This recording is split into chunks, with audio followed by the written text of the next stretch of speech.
I go live and now it's going to start raining? Are you kidding me right now?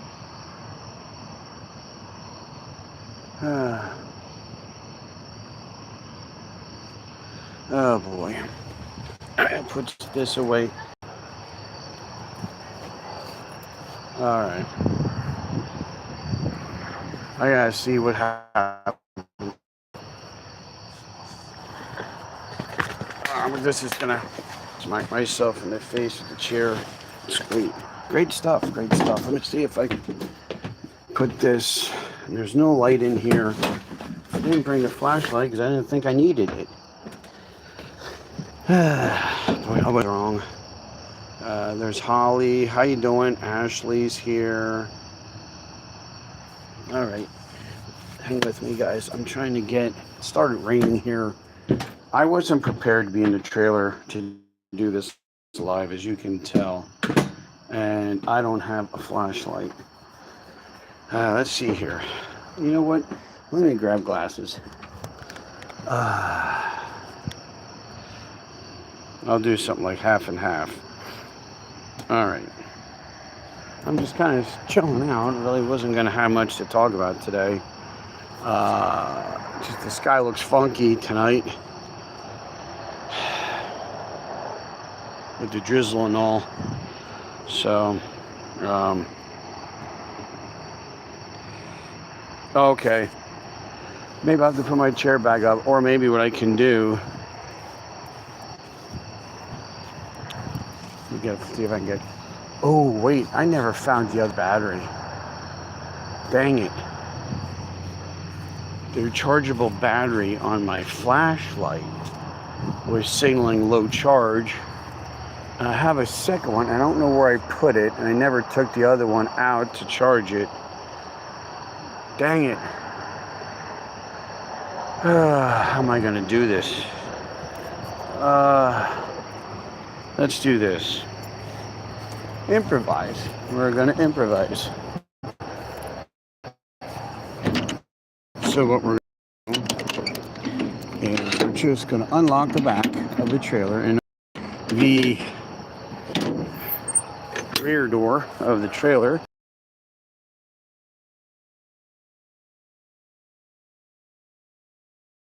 We'll just try and let some light in. And if it's not bright enough in the front, just hang out. At the rear. Oh my goodness. All right, so that wasn't too bad. Stool broke. You can see I got a hat. That kind of sucks. Because that stool I use for working on the truck and everything else. Can I put the flashlight on like that? No. So you're not going to see anything. Anyway, I put the carpet back on the Camaro. So now I'm just waiting on... I'm waiting on the battery. Like I said, I showed last night, we did the, we got the patch panel all done. We got, I'm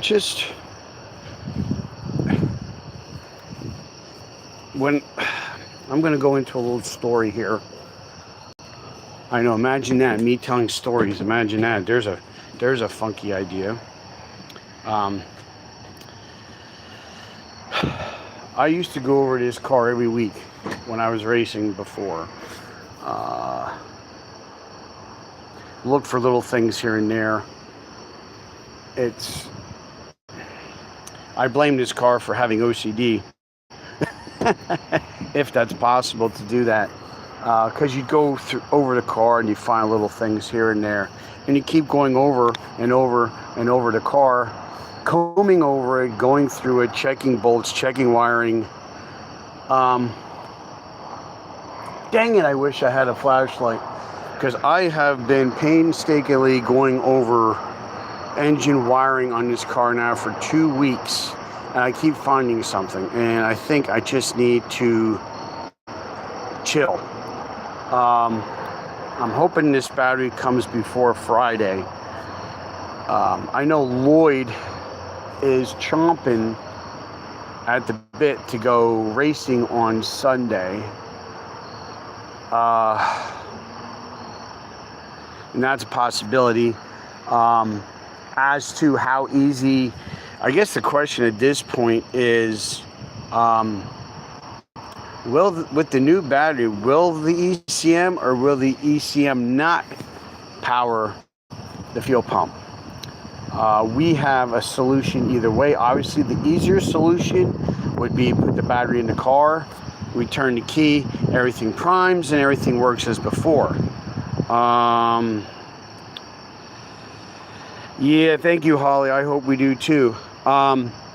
However, if we put the battery in, we hit the key and it does not prime, Lloyd already has a plan, and I have space on my switch panel in the dash that we can wire in a manual switch that already has a 20 amp fuse wired into it, and we can wire the fuel pump into that switch, and then I would just have to turn the fuel pump on manually to prime it before I hit the ignition in the starter, and that would work as well. Yeah, that should work. So we're gonna keep everybody posted. We will be going, if we go Sunday, we're going to Island Dragway, which is over in Great Meadows, New Jersey, off of Route 46. Hi, Ashley. Feeling optimistic right now. Just got back 20 minutes ago from visiting Dad. He's doing really well. He's eating well. He's really excited to come home. I said one more day. He's scheduled to come home at 10 a.m. on Thursday morning. However, I'm having an issue with getting time off due to the fact, dummy me, with all this going on, forgot that Monday is a holiday. So if I was going to do what I was going to do to take off Friday, I would not get paid for the holiday, so I'd lose 8 hours of pay. So I'm trying to work with my supervisors and stuff, and they're trying to see what they can do. And thank you, Ashley, for the prayers. See what they can do. If they can, I still have vacation time, so they would just have to break that up, that I could use it hopefully for Friday. And then that would also help with just, if things are going good, I can sneak out and maybe get over to the fair to see the two knuckleheads. I guess I'm unofficially the third knucklehead, but I'd like to get over there and see them Friday if I can get away for a little bit. We'll see how that pans out. Also, that would give an extra day for me to putz around on the car. If there's anything else that my OCD would trigger me to work on before Sunday, but the plan is, it's not carved in stone. I mean, obviously, Lloyd has to check with his significant other. I have to check with mine to make sure that's all good, that we can go Sunday and go, and hopefully, we can rip it up. Hopefully, this other fuel pump, which I believe flows more than the one I took out. I'm hoping this fuel pump with the wiring, yada, yada, yada. I'm really hoping that this car will let her rip tater chip. That's what I'm really hoping. I'm kind of hoping, hang on, I gotta check something real quick. Hang with me. I'm doing 3 things at once here, and it's trying to make sure everything's good so I don't. Okay, I still got some time. Okay, I'm trying to make dinner. I got pizzas in the oven. I'm just making sure they don't burn. So I'm doing a live, working on a race car, and making dinner. So yeah, so people who say men can't multitask, do the letters FO mean anything? Just kidding. But I'm hoping this thing, when we let her rip, Hey Jess, how are you? I hope you're well. I'm hoping Sunday, if with the wiring and the new fuel pump and the changes with the battery being able to hold a charge and deliver the right current that we need to all our electrical for the ignition and the fuel, I'm hoping this thing finally for once scares the shit out of me. Because this motor, the way I build it and the advice I was given, this thing should be having me damn near having to pinch a loaf every time I leave the line, and this thing's just rolling over like a sick puppy.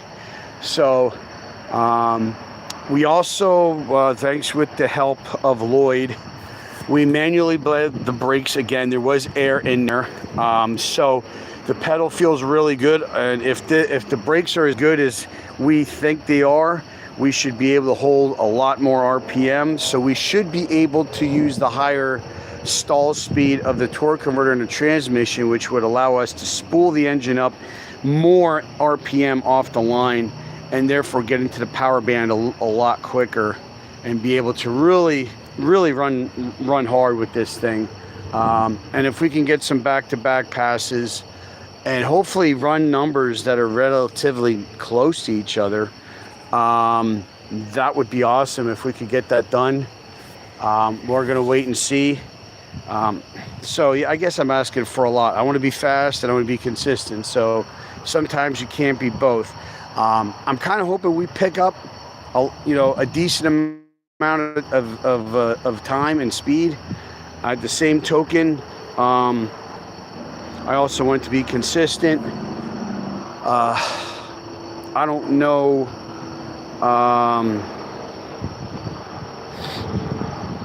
At this point, I don't know if we're going to actually be able to make it out to a real race this year. I don't know.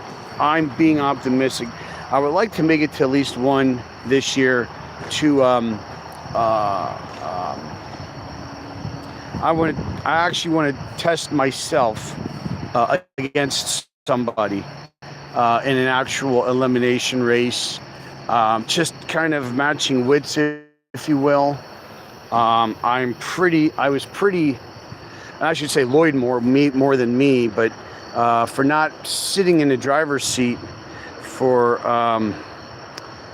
6 years, and then getting in there, my first pass off the trailer was a .035 reaction. I was pretty blown away by that. And I'm hoping I can do better, and hopefully maybe next year, maybe once we get the car figured out more with the brakes and I can trust the car more, I can push it and I can start doing my job better behind the wheel of driving. So that's what's happening there. I gotta go check dinner again. Hang on.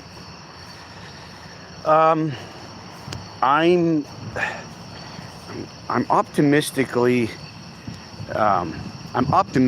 excited. I don't know if that even makes sense, but it's one of those where, hang on a minute. I'm switching gears into dad mode. Hang on.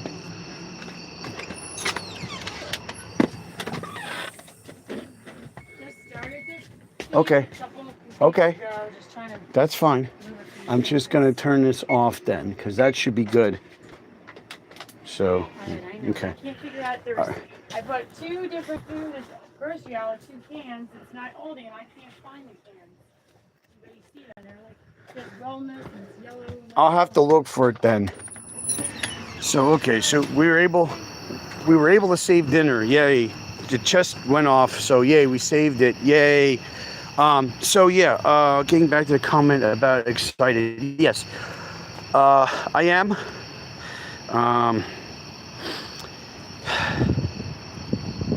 I'm also I guess the problem is too I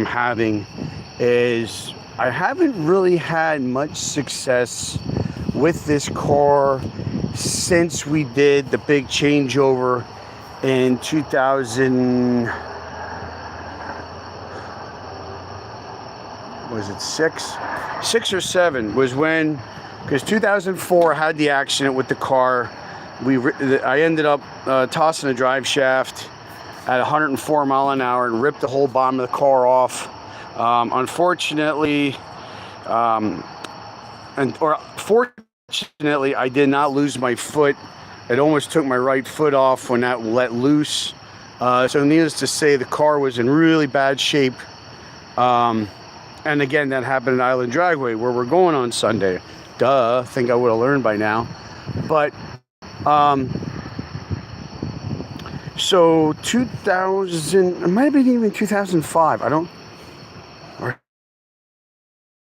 I forget. It was around that time. So we basically rebuilt the whole car. When we did, we built it for us, an HRA legal stocker when we built it. So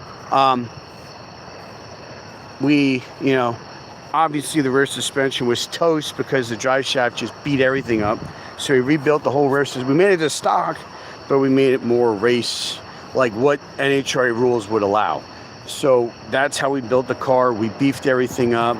Then when we had that done, we put a custom built turbo 350 automatic transmission in it, but we put a manual valve body, which makes it like a manual transmission, but you don't need a clutch. You just shift. When I have a shift light that comes on, I determine what RPM I want the light to come on. Light comes on, then I know to shift. So it's a whole deal there. But anyway, the transmission does not, it's an automatic, but it doesn't shift itself. I have to shift it at all times. Anyway, so all the whole deal, we did that. We had that done. We torched the original engine. So in comes the station wagon engine that I tore down and bored and stroked to a bigger cubic inch. I went from a 350 to a 383 cubic inch engine, and we changed some stuff. So anyway, all this to say, yeah, with all those changes, it's one of those, the car does work when it wants to, but I think a lot of the reason why the car is not consistent is my fault. So what's really cool is with Lloyd on board now, it's two brains going after this car. We're going around trying to find all the weak, find weak links, things that are going to be a problem, that could foreseeably be a problem at the track. Obviously the fuel pump, obviously the electrical wiring not being the right gauge of wire, the heat, the resistance, other wire routing too close to heat or chafing, or mostly heat is your biggest enemy. So that's one of the big things we've been doing, is trying to find the weak links and trying to take care of those. So another one we found for some reason, and I think I did a live a couple weeks ago about this, and I still don't know the mystery to this, why all the bolts on the passenger side header worked loose, but the driver's side one stayed tight. I do not know what happened there. However, I took the bolts out and put lock washers on and tightened everything up. So that's another mystery that hopefully we don't know what caused it, but hopefully we took care of it. So we'll see how that all pans out when we go back to the track. So right now, like I said, we're just going over I'm just going over the car, trying to find any little reason for that car to piss me off, something that could be a problem that I can take care of, so that way it doesn't become an issue when you're over an hour away at the track. So that's kind of where I'm at with the car. So like I said, we're in a holding pattern until that battery shows up. It is a different type of, it's not a standard battery like what you would find for your, it is a different type of battery. So how in your car battery you have lead plates, and then the lead plates are in an acid solution, which creates a sulfate, which creates electricity, which makes electrical power for your car. So